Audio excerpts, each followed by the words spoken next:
Hungarian Folk Tales. Little Diogenes.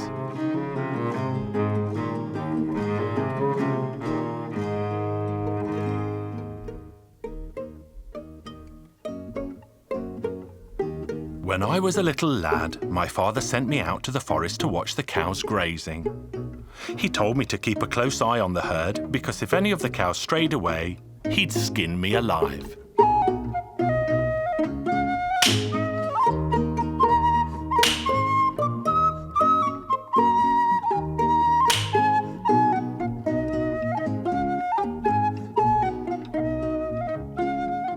I tried to watch them as best I could, but I found a blackberry bush by the edge of the forest with ripe berries on it that were big and fat and black. Well, like I said, I was only a lad, and I instantly forgot what my father had said and set to work eating as many berries as I could manage. And while I stood feeding my face, the two cows strayed away from the grass meadow and began to make a meal of valuable hay. And just as that was happening, the devil sent the local constable, who cracked his whip and drove those two stray cows away from the hay they shouldn't have eaten. I gave chase as best I could and appealed to the menacing man. "Constable, please, they're my father's cows. Let them go with me." But the man took no notice at all and saddled his horse and rode away. He set out for the town and I followed him as best I could on foot, but he was soon far out of sight. So what was I to do? I couldn't stand before my father without his precious cows. I thought it best to run away instead and drown my sorrows as best I could. So I sat on a pile of pebbles by the side of the road and wept and wailed, for I was still only a lad and I'd had to leave home. Soon a woman passed and she said, "Why are you weeping, young lad? What on earth occurred?" So I told her of my troubles and that I did not dare to return home or else my father would surely skin me alive. My parents would never see me again and I would be orphaned and homeless. "Don't be so foolish, young lad," said the woman. "A parent's punishment strengthens the soul, but a blow from a stranger only bruises a boy's body. Now take yourself home before it gets dark." "I will not," I told her boldly. When the woman saw that she spoke to me in vain, she washed my filthy face, then she took me by the hand and led me to a large stone house. When we reached the kitchen, she placed a plate of steaming porridge before me, but my belly was so filled with berries that I couldn't swallow as much as a spoonful. But I didn't dare leave it because I thought she'd think me ungrateful. So I took the porridge and spooned it under my shirt. Then after I'd fed my shirt this fine supper, I lay down by the stove to warm myself. And as I lay in the snug, my sadness slowly slipped away, and I was happy to have found comfort in the kitchen of this motherly woman. But it wasn't long before her husband returned, who was not what I'd call a fatherly man. As he caught sight of me lying on the blanket, he complained to his wife, "Why have you brought another hungry mouth to the house? But he's nothing more than a lost lad. I thought he could help about the farm."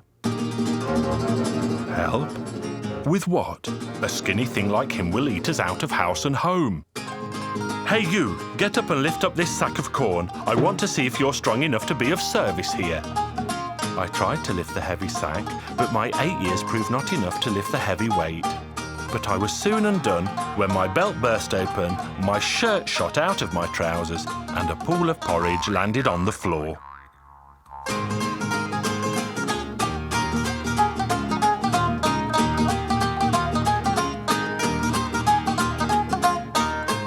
"You filthy thief! You have stolen from us on your very first day here." And he took out a whip to give me a thrashing. The wife begged him to spare me, but instead he grabbed me by the scruff of the neck and stuffed me into a barrel. Then he sealed the barrel tight and rolled it far from the house so that no one passing would hear my cries.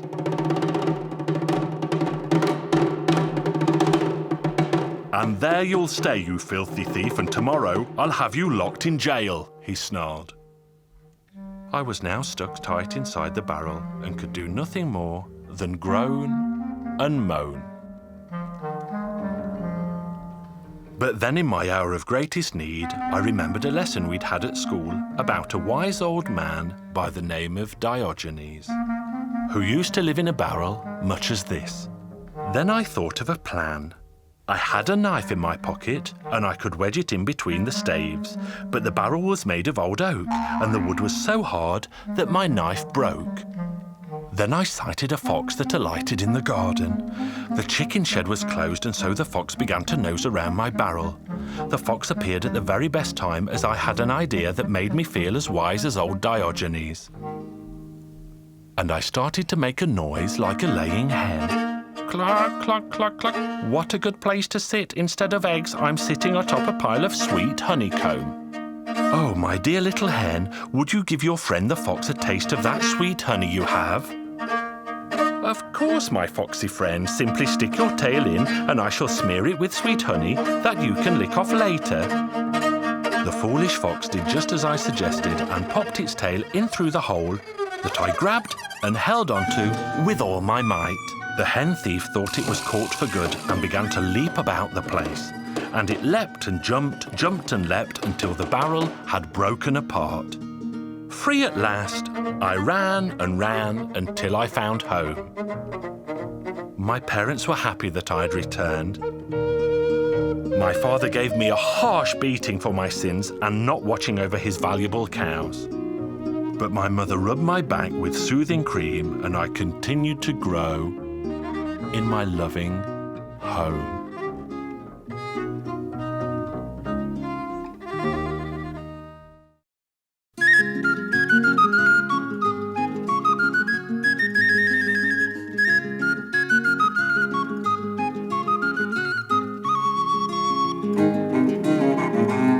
Hungarian Folk Tales. The Contrary Wife and the Devil. Once upon a time there lived a woman who was very contrary.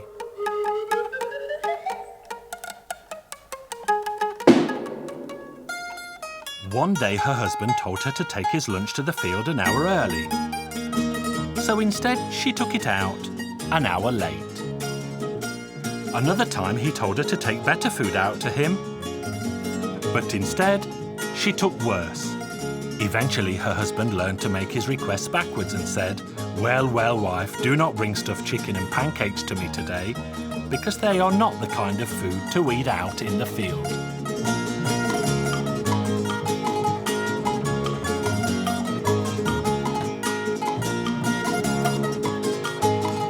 It's true his wife took the food out earlier that day, but she did take her husband his stuffed chicken and pancakes.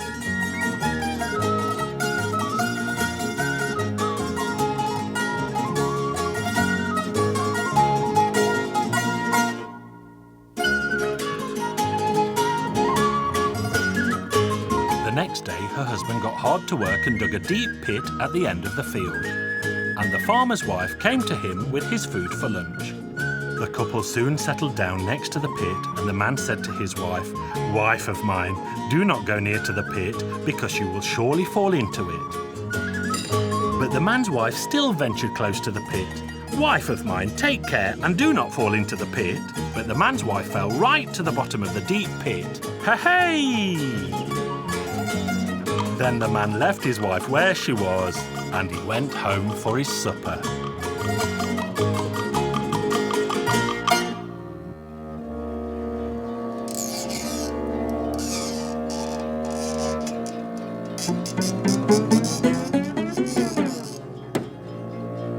The contrary wife tried hard to climb out of the pit, but it proved pointless. "I would even thank the devil if he got me out of here." "Well, here I am," the devil said to the wife. "I came to get you out. Climb onto my back." So the wife climbed onto the devil's back and he pulled her out of the pit. Then the devil said to her, "Now you can get off." And the woman said, "I will not." So the devil said, "Then take good care because you will soon fall off." devil began to dash madly around the land. Soon the devil grew tired and he said to the woman, "Get off my back this minute." And the woman said, "No, I will not."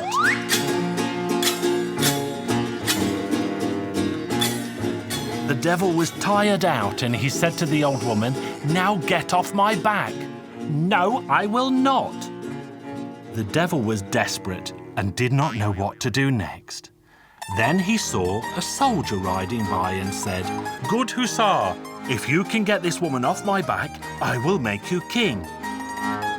So the hussar got off his horse, walked cursing over to the woman and told her if she did not get off, he would cut her in two with his sharp sword. But the wife said, "No, I will not." So the brave hussar fought the woman with his sword. "Get off his back, good woman, or I will end your life." "No, I will not." Then the hussar said, "If you won't, then stay sitting on the devil." So then the woman said, "No, I will not." And she leapt off the devil's back, and the devil vanished. The hussar went on his way the following day, and the devil was waiting for him under a bridge as he planned to crown him king. The devil saw the hussar riding towards him. He poked his head out from under the bridge and shouted, "Fine hussar, the woman isn't still here, is she?" "She is not, do not fear." And as the hussar reached him, the devil said, "Now I will make you king. You must go to the king's daughter, and during your journey I will possess her soul. And then her hand will be promised to the man who can drive me out of her. But no one will be able to do this, only you. You simply have to say, 'Jump out, because I want to take her.' But should I possess another of his daughters, you must not drive me out, for then I will possess you, and you will never be free of me again." So now the hussar travelled to the town where he heard the news that the king's daughter had been possessed by the devil.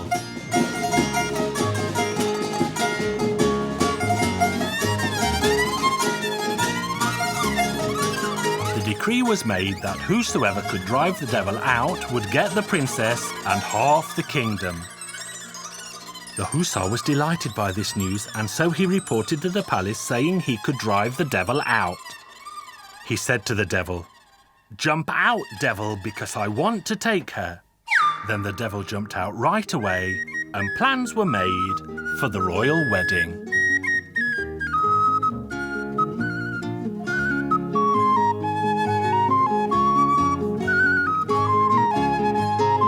Years passed, and the news came that the devil had now possessed the king's second daughter.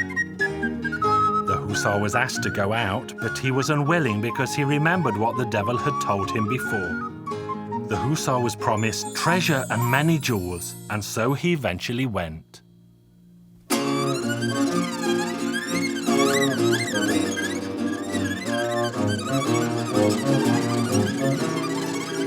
There he said to the devil, "Devil, jump out of there too, because I want to take her." The devil jumped out right away and was about to attack the poor hussar when he stamped hard on his foot and said, "Do you hear, devil? That woman is coming." Hearing this, the devil began to run and run and ran away forever and a day.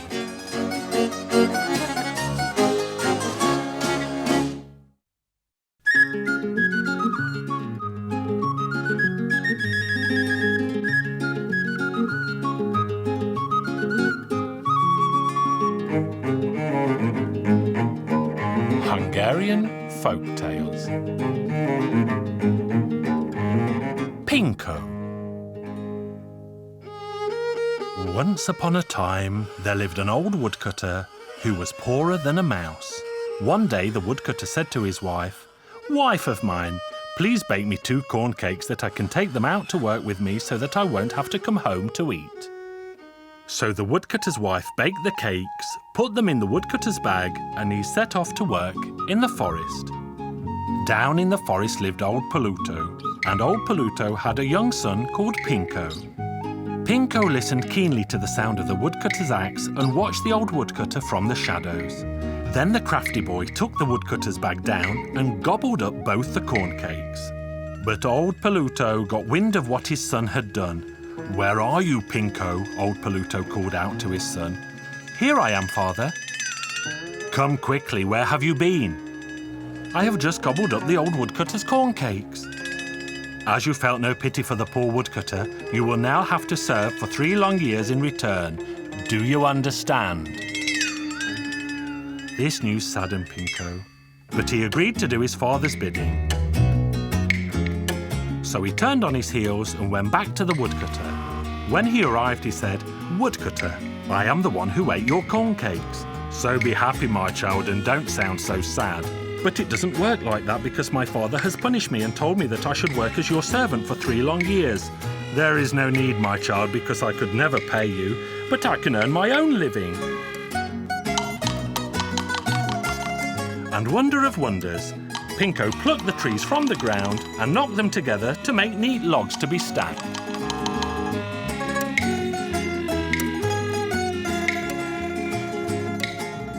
By the time night came, he had cleared the whole forest. Can we go home now? Yes, but first I want to gather some sticks for the fire.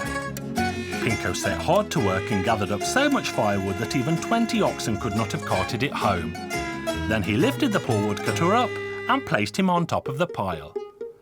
The very next day, the poor woodcutter went to the rich farmer to tell him that he had felled, cut and stacked all the wood for winter. The farmer was reluctant to believe him, and so he sent servants to see for themselves.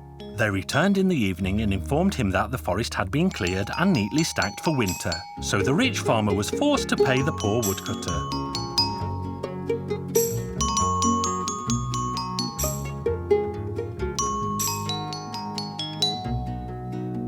Then the woodcutter made his way home, where he and Pinko agreed that they should seek work with the Baron the very next day. "You came at the very best time," the Baron told them, "because the field I have to plough would take 100 men, a year and a day to complete." So the old man went to the market with Pinko, where they purchased 2 young calves and then went back to the field to plough it. There were very many men ploughing with a dozen oxen. So Pinko strode out to the middle of the field, and by noon he had already ploughed more than all the other men put together.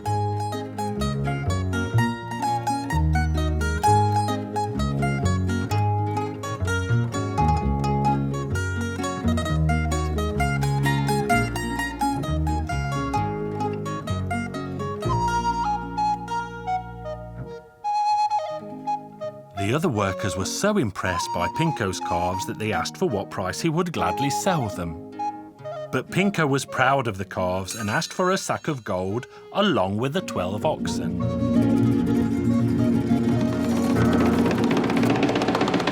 They bargained and bargained until the Baron agreed to pay Pinko's asking price. The sack of gold was measured out for him, he was given the 12 oxen, and then he was sent on his way. The Baron's men began to plough the land with the 2 calves, but however they pulled and pushed the tiny beasts, they would not work. They quickly reported the bad news to the Baron, who ordered them to search for Pinko and bring him back at once. The men soon caught Pinko. Then Pinko took the handle of the plough in one hand, cracked his whip with the other, and the calves began to plough as never before. "This is how you should do it," he told them, and he went home. Back at home, he and the woodcutter discussed where Pinko should next seek work, and they agreed that he should visit the king the very next day. "You came at the very best time," the king told them, "because the corn I have to thresh would take 100 men a year and a day to complete." They went to the barn that was piled to the rafters with corn to be threshed. But Pinko grabbed one stack and threshed it in no time at all.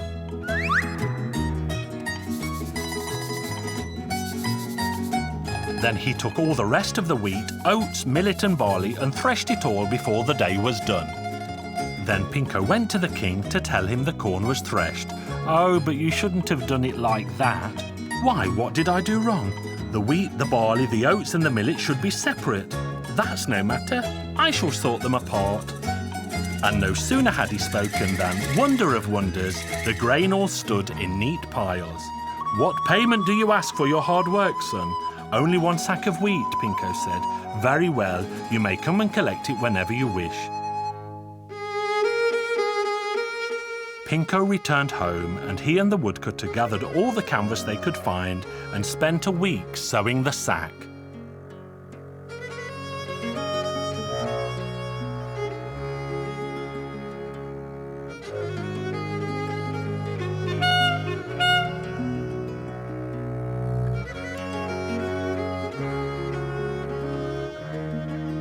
Now let's go and collect our payment.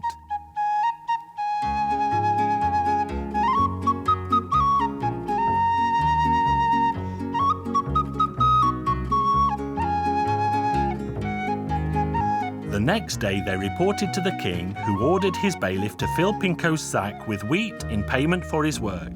Then they went to the barn and began to fill the sack and shovel all the grain in that Pinko had threshed. But that was only enough to fill one small corner of the sack. So the farm bailiff went back to the king and told him the size of the sack that Pinko had sown.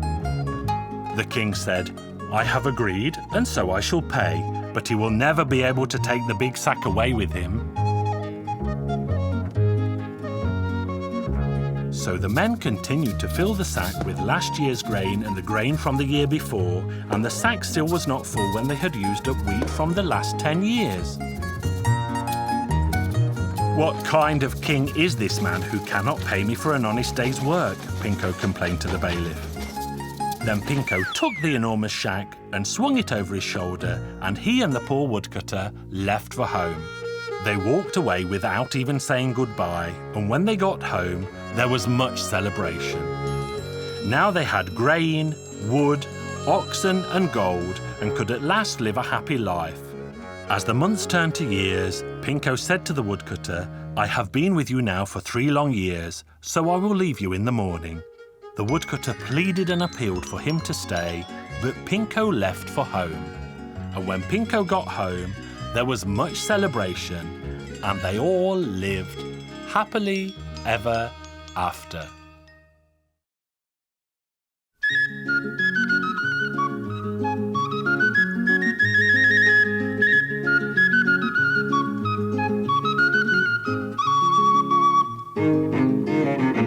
Hungarian Folk Tales. The Goat Soldiers.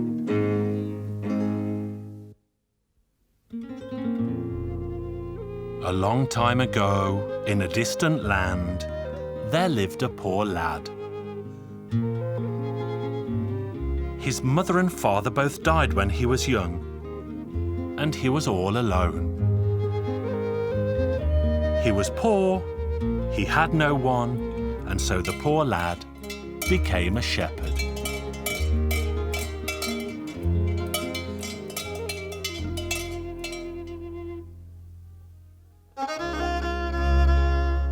He was still tending sheep when it came time to become a soldier.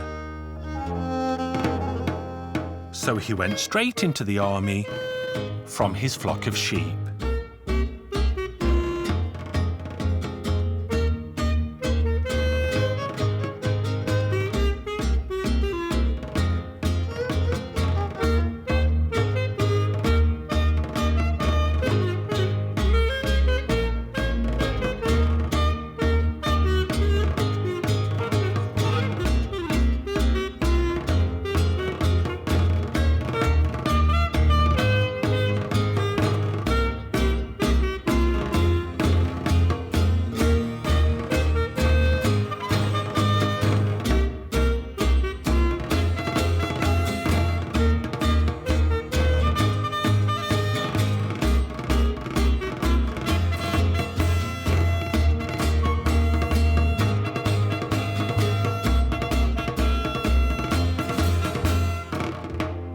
He served his 3 years, and when he returned, he was so poor that he didn't know what to do or where to look.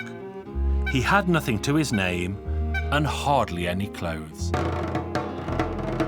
There was a farmer who owned a flock of 30 goats, who needed a goat herd who could herd the goats during the day and milk them every morning, noon and night, and keep their stable clean and tidy.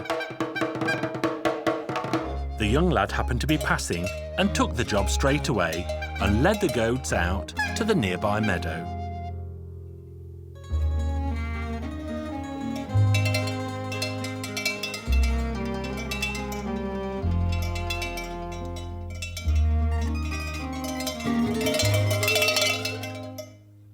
But the young lad was no ordinary goat herd. He was sharp and witty and had learned a couple of clever tricks during his time as a soldier. So he talked to the goats all of the time and ordered them around in a military fashion until they learned to understand his simple commands. He marched them up and down, and by the time he was finished, he could get them to parade around the meadow like a miniature army.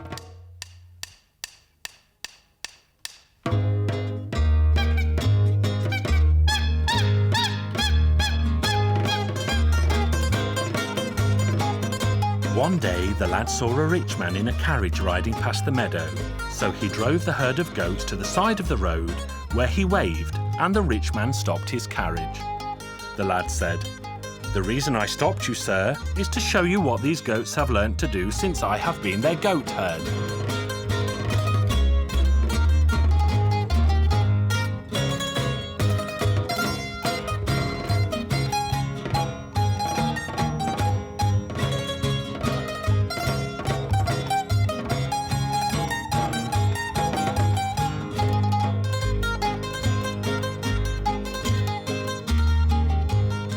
The rich man in the carriage was very impressed with their performance and asked, "Who owns these goat soldiers?" "Why, they belong to the local farmer." The rich man was so impressed that he purchased all 30 goats but insisted that the young lad should go and work for him for a month.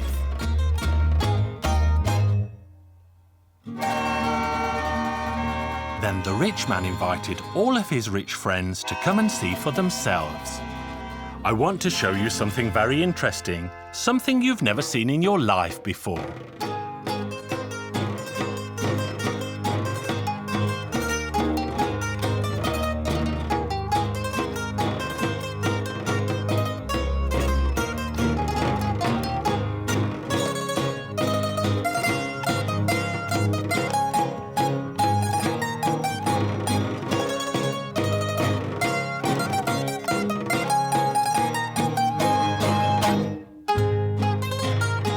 A gentleman from a foreign land liked the performance so much that he begged to buy the herd of goats.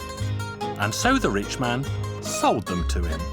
The foreign gentleman reached into his pocket and paid the price, and the rich man gave all the money to the goat herd, who used the money to buy a plot of land, build a fine house, and buy himself some good clothes, and to live a proper life like other people did. And he lived happily ever after.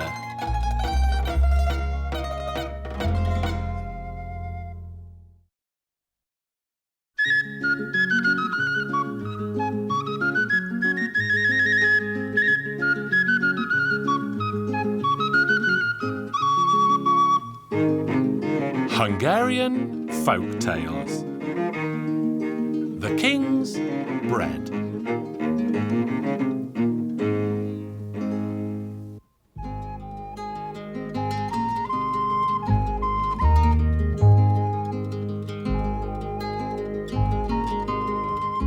The king in this tale was tired of eating chicken and noodles and cake and milk and bread and other sweet treats every day, and so he issued an order that he should be served an extraordinary dish that he had never eaten before, but that it should be delicious.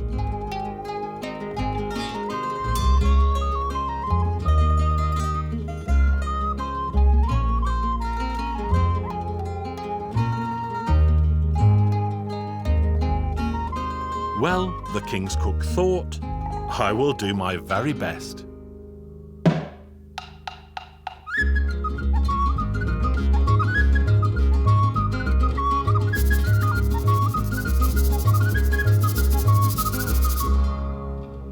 And the cook carried one spectacular dish after the last to the king's dining table. The cook tried all he could imagine: eggs with honey, pork with sugar, fish with cream, and walnuts baked in milk. But all to no avail, as the king was not impressed and pushed each away with a look of disgust. No sooner had the cook placed the 13th dish before the king when he roared, "Enough! If you fail to bring me a dish I have never tasted, I shall have your head cut off." So the poor cook returned to the kitchen feeling sad. He thought and thought, but he simply could not think of anything clever to cook for the king. He could almost feel the executioner's axe on the back of his neck. With no idea of what to cook, he took a loaf of bread and ran away from the royal palace.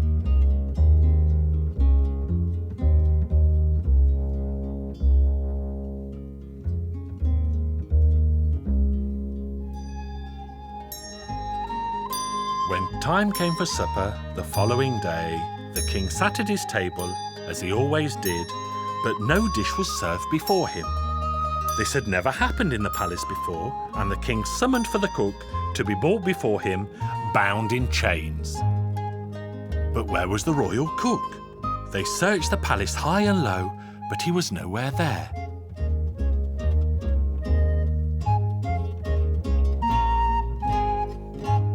So then the king's carver said to the king, "Your Majesty, I have to tell you that the cook has run away." The king was furious. No supper, and now no cook. Was he the only man in the land to sit before a bare table when it was time to eat? So the king ordered his guards to saddle their horses, and he led them out of the palace on horseback, furious and famished. They set out after the cook, soon found his trail, and rode until they came to a great forest.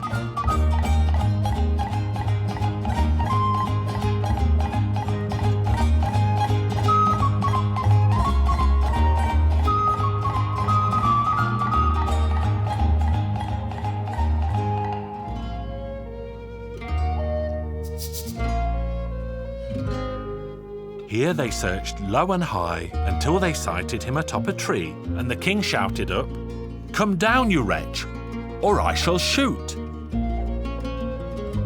But the cook decided not to move and pretended to be dead, held aloft by the tree's strong branches. So the king called his men to chop the tree down. But the guards worked as slowly as they could because they all liked the cook very much indeed, and they felt sad for his sorry fate.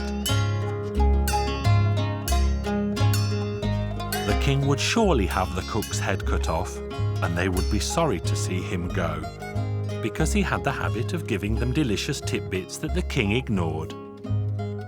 And the roast pork and chicken always made an excellent change to their daily ration of bread. The king soon saw that the guards were slacking and the tree would never be chopped down.